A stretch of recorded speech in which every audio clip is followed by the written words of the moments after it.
Well, this is something I wanted to ask you about. Drum would have been a part Large of Revolutionary Union movement. part Yes, of and that. as Drum and From and all of the other sort of activist corps in each one of these central plants, right, as they came into being, then the League of Revolutionary Black Workers emerged as an alliance of all of those activist groups in the separate plants. Now that's very interesting. I wonder, has a history of the League of Revolutionary Workers been written? Not really, not the whole history.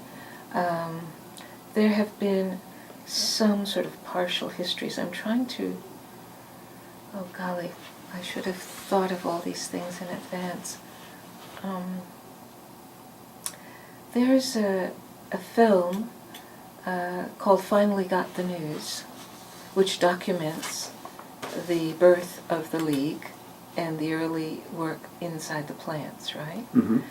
And there's a book by Dan Georgiakis, I think his name is, called I Do Mind Dying, Detroit, I Do Mind Dying, something like that, which is about the League. Mm-hmm. But no, I think there's still work to be done to really document the history of the League. And it would be great if someone would start to do that, because General Baker, who was a key organizer, is still here. Let's see. Mike Hamlin, also a key organizer, still living in Detroit.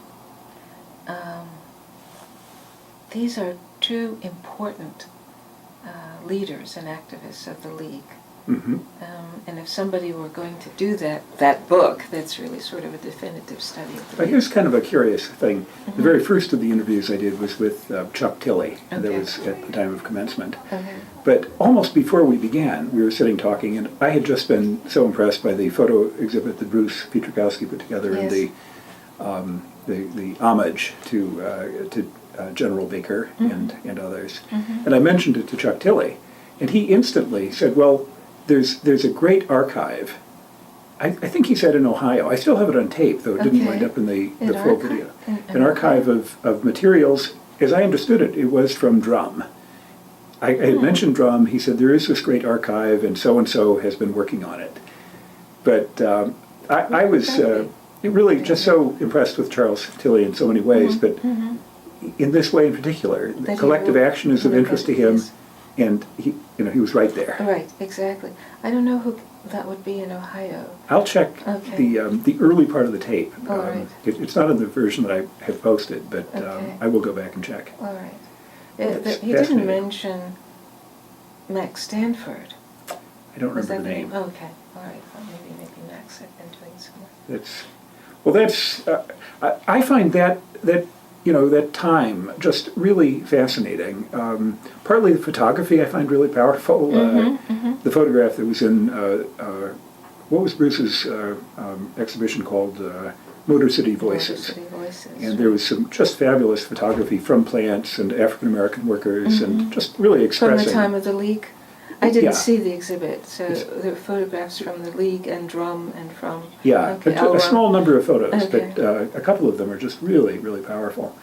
But it's, well, I guess the reason I'm asking about it, just to learn a little bit more about it, is that it seems like a period in Detroit's labor history where labor comes together and African American issues and segregation and racism with a voice trying to figure out how can we move forward in a way that is favorable to equality and fair Absolutely. treatment. I think that the Black consciousness movement radicalized activism in a lot of different sectors. In the arts, you had the birth of, Black poetry, Black theater.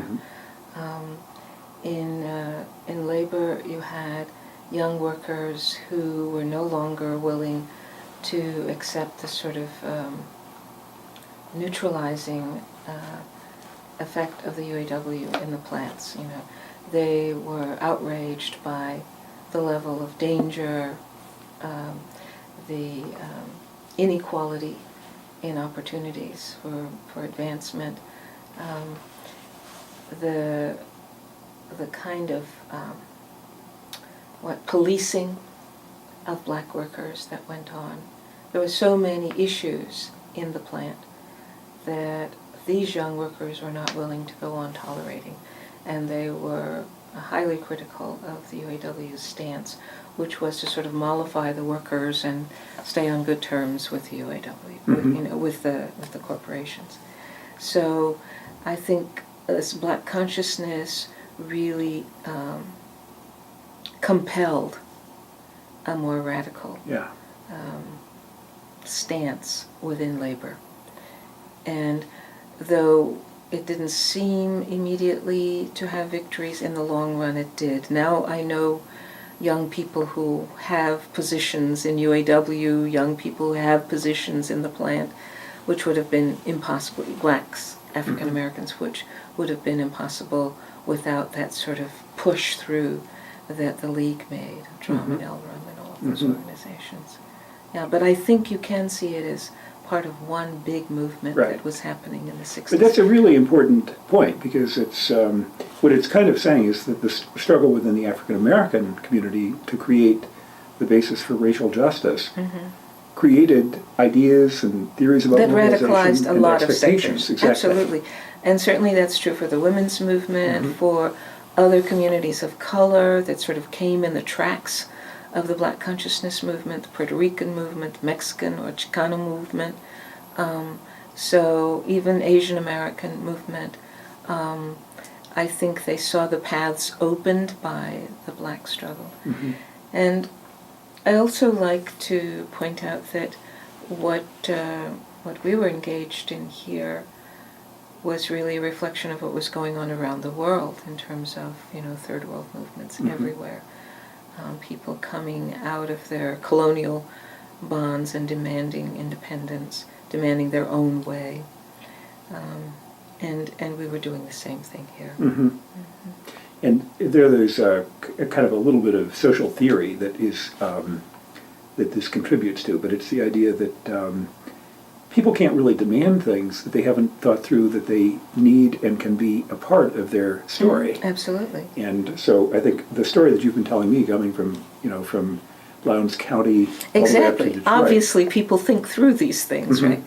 Right. But I think some intellectuals assume that because people haven't formulated theory, that they don't have an understanding, a profound understanding of their condition. Well, they have that understanding, and then a part of the consciousness raising is kind of putting it together into an idea of how to move forward. Into an idea for action, right, exactly. Yeah, well, that's fascinating. But there is a basis there to work with, right? Absolutely.